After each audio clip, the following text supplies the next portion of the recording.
My name is Ahmad Riaz, and this is my story for Colorful Heritage. I was born in Ludhiana, in India, in 1939. On 3rd of September 1963, I landed at Heathrow Airport with my working visa. I was 8 years old, but I remember the struggle for Pakistan. We used to say, लेके रहेंगे पाकिस्तान, बन के रहेगा Pakistan. So then I used to actively participate in the demonstrations against the British imperialism. We were so eager to go to Pakistan, we didn't want anything to take from our home. My father had a shop, my grandfather had shops, and we had a house, and we left everything to go to Pakistan. When we arrived, it was a great relief that we have arrived at the land of our dreams, Pakistan. When I was in Glasgow, I was told to go to employment office to work in the buses, because they used to take the educated people in the buses, and the uneducated people could not get into the jobs in buses. For my interview, the lady met me nicely, and she asked me about my education. I told her that I have read English literature in my BA. So she asked me, what do you know about poets? I said, well, I know Shelley, Byron, Keats. I've read Shakespeare and Wordsworth. So what do you want to know? So after about half an hour talk, I asked her, you keep talking about English literature. What about the job that I have come to? She said, I'm afraid I can't offer you a job as a bus conductor because your English is Oxford English and you speak perfect English, but the Glasgow people will not understand you. I remember distinctly the day I did not have a penny on me. I could not afford a bus fare to go back to Argyle Street, so I walked. I walked into every pub, asked them for a job, as I was looking for a job. I could not get a job in the whole St. Vincent Street. I kept on walking on Argyle Street until I came to Crooner Street, which was a famous pub called Ben Nevis. I walked into Ben Nevis and I asked the manager, I said, I want to get a job. I am looking for a job and I'm penniless. Literally, I told him that, and he said, go and wash these glasses. At the end of the day, he said to me, you've done a great job. You can come tomorrow for work. And I did work there. And after 7-8 weeks, I left that job and I went back to the lady in Bath Street for my job. And I said to her, how about the job the new? When I spoke in Glasgow slang, she smiled and she said, now you have educated yourself and now you can have that job. So I got my job as a bus conductor and I saved enough money until I was able to start my CA course as a chartered accountant. After finishing my few exams, in 2 years exams, I went to Glasgow University.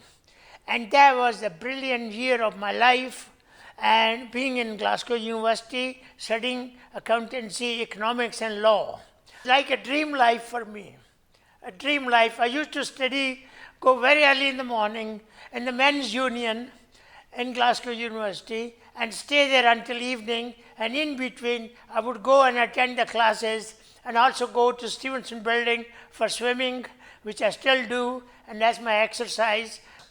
When I was a child, I used to live with my Nana's mother, so old, and I used to ask her about the stars and the twinkling stars in the sky, and used to ask her questions. And she used to say, Riaz, you ask too many questions.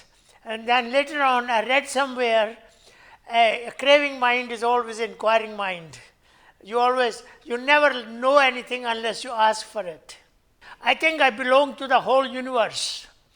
I was born in India, I'm repeating, and educated in Pakistan, came to Glasgow, educated more, and then went around and I'm still learning.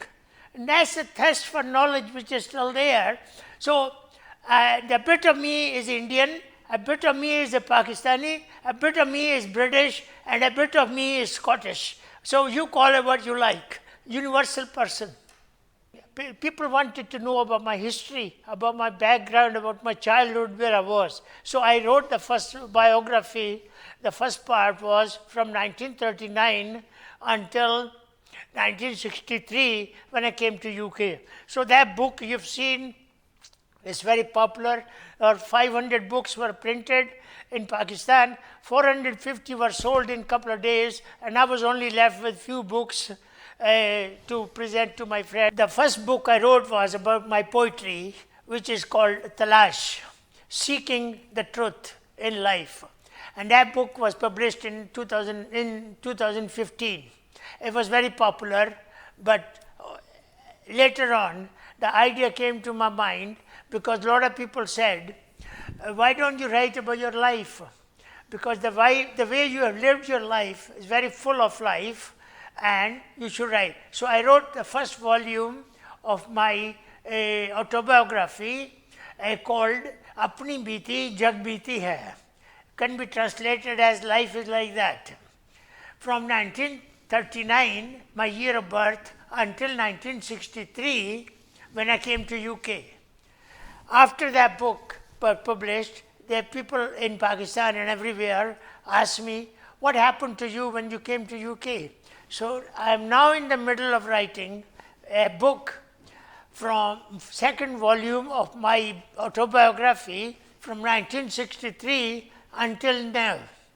When both are completed, I will translate the whole lot from A to Z into English. I will translate that because even my children ask me, we don't know what you're saying.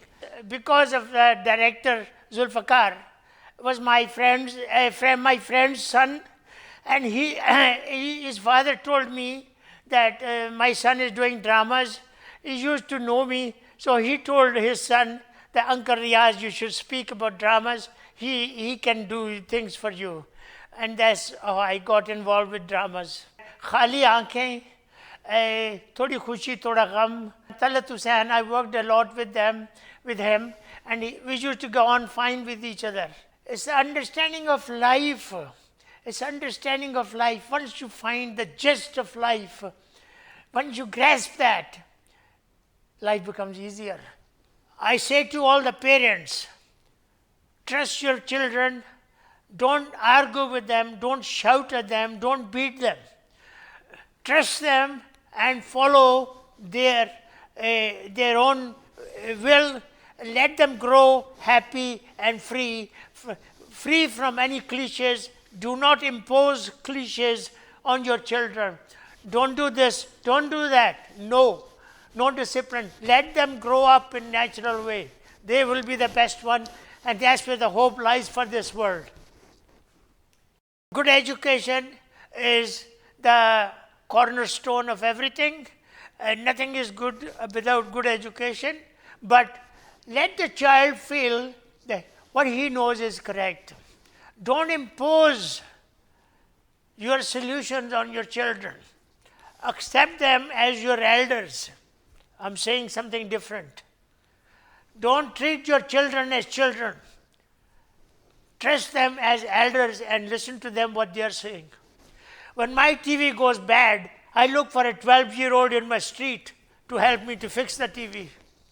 I don't look for an 80-year-old man to fix my TV.